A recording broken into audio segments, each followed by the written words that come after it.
Lesson 7, Factoring Trinomial Review. So considering the following polynomial, we want to factor it completely. So before we even get to factoring with the AC method, always check if you have a GCF. Because if you have a GCF, it'll make factoring it much easier. So 6x squared plus 48x plus 90, all of those have a factor of 6 that we could factor out. 48 divided by 6 is 8, and then 90 divided by 6 is 15. So now we just need to factor this trinomial. It has a leading coefficient of 1, so we can factor it quickly by saying what multiplies to 15 that adds to 8? Well, 5 and 3, so plus 5 plus 3. That's the complete factorization of our original polynomial. Number 2, 3x squared plus 4x minus 20. So, is there a GCF? 3, 4, and 20? No, other than 1. So there's not really a GCF we could factor out. So let's use the AC method. We want to figure out what multiplies to A times C. So A is 3, C is negative 20. What multiplies to negative 6? D, negative 60, that adds to 4. So what are the factors of negative 60 that add to 4? Well, we could write 4 as 15, not 15. Number 2, 3x squared plus 4x minus 20. Is there a GCF between 3, 4, and negative 20? No, their only greatest common factor is 1, so let's use the AC method. So we need to find numbers that multiply to 3 times negative 20. 3 times negative 20, which is negative 60, that adds to 4. So what are the factors of negative 60 that add to 4? Well, 10 and negative 6. 10 times negative 6 gives me negative 60. So now I know I can split up that 4x as plus 10x minus 6x minus 20. These two expressions are equivalent. All I did was I rewrote 4x as plus 10x minus 6x. And now we can group the terms. What's the GCF of 3x squared plus 10x? Well, I can only take an x out. What's the GCF of negative 6x minus 20? Hopefully I can get a 3x plus 10. Hopefully I can get a 3x plus 10 out. I need to factor out a negative 2. So both of these expressions have a 3x plus 10. That's a common factor, so let's factor that out. And we end up with x minus 2. So our original trinomial is equivalent to 3x plus 10 times x minus 2. Number 3, 2x squared plus 5x minus 33. Is there a GCF? No. So we need to figure out what multiplies to negative 66 that adds to 5. What multiplies to negative 66 that adds to 5? Well, we can do a positive 11 minus 6. That adds to 5. So what that lets me do is I can take that 5x, and I'm going to rewrite it as 11x minus 6x minus 33. If you put minus 6 plus 11x, you get the same answer at the end. Group the first two. What can I factor out? I can factor out an x. Group the second two.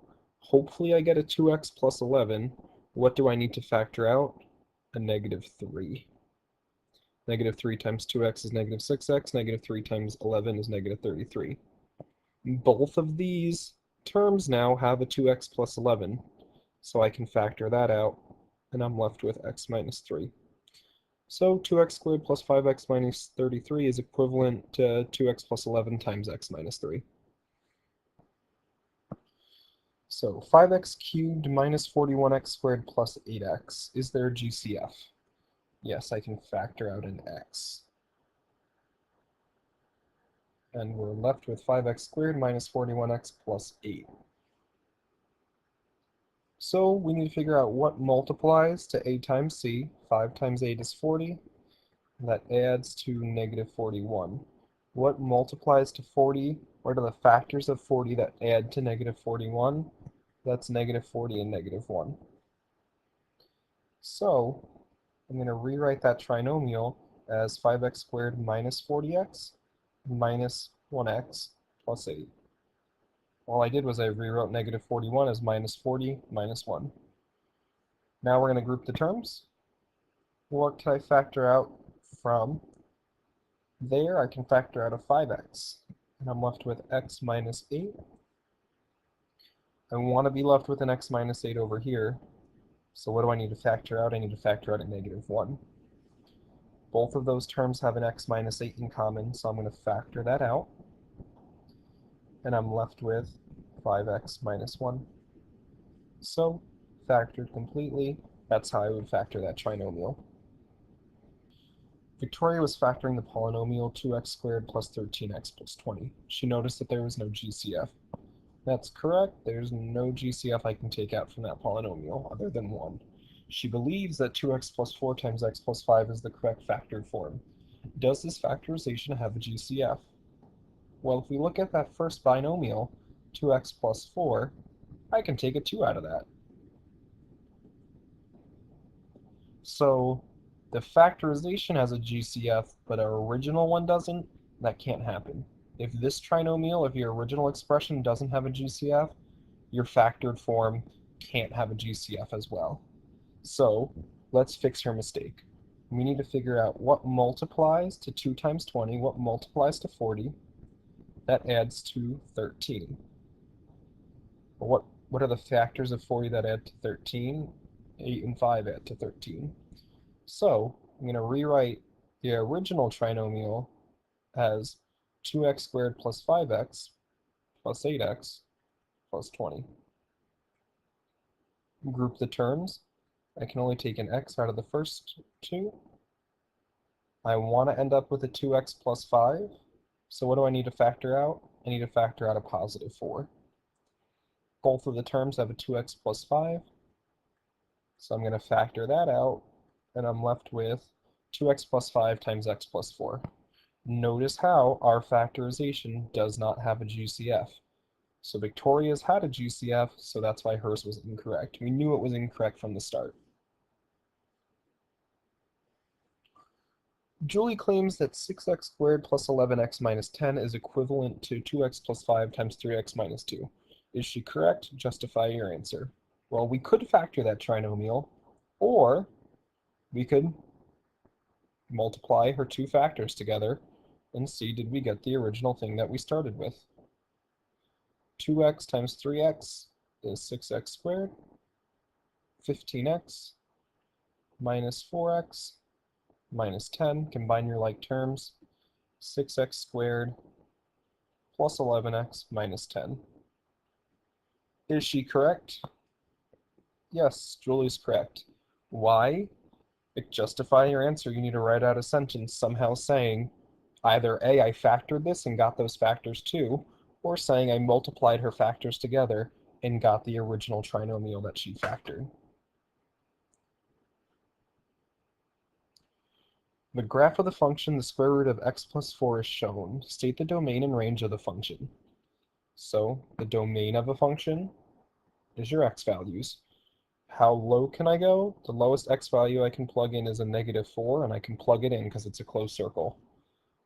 Well, I can plug in any of these numbers, and it appears it never ends. So my domain is the x values bigger than or equal to negative 4. My range is how low do my y values go? Well, the first y value, the lowest y value I get here is 0. I can be 0 because it was a closed circle. And then my y values just keep on going up. I get every y value from 0 on up. So we get y is greater than or equal to 0 because our range is our y values. Find the quotient. So I'm dividing 4x cubed plus, wait a minute, I'm missing my x squared term, plus 5x plus 21 by 2x plus 3. Move this down so I have some room. So, what times 2x gives me 4x cubed? 2x squared. Multiply through by my divisor, and then subtract. Negative 6x squared, and then to bring the other terms down. What times 2x gives me negative 6x squared? Negative 3x. Negative 3x. I'm going to multiply that through. Negative 9x. Change the sign, and get 0 plus 14x plus 21. What times 2x gives me 14x? 7. 14x plus 21. This looks good, because when I subtract, we get a remainder of 0. So our quotient is 2x squared minus 3x plus 7. Factor the expression completely. Whenever we factor, look for a GCF. I can factor out a 2x. We have x cubed minus 8. Wait a minute, this is the difference of perfect cubes. That's x cubed minus 2 cubed. So I get x minus 2 times x squared plus their product plus 2 squared. So factored completely, that expression is 2x times x minus 2 times x squared plus 2x plus 4. And finally, number 10, algebra 1 here, factor the expression completely. Well, it's a trinomial. There's no GCF other than 1. So what multiplies to 36? That adds to negative 13. What multiplies to 36? That adds to negative 13. You could go through and split up the middle like we've been doing before using the ASC method, or because our leading coefficient's 1, you can say that's negative 9 minus 4. So that expression, factored completely, is 4 minus y minus 9 times y minus 4.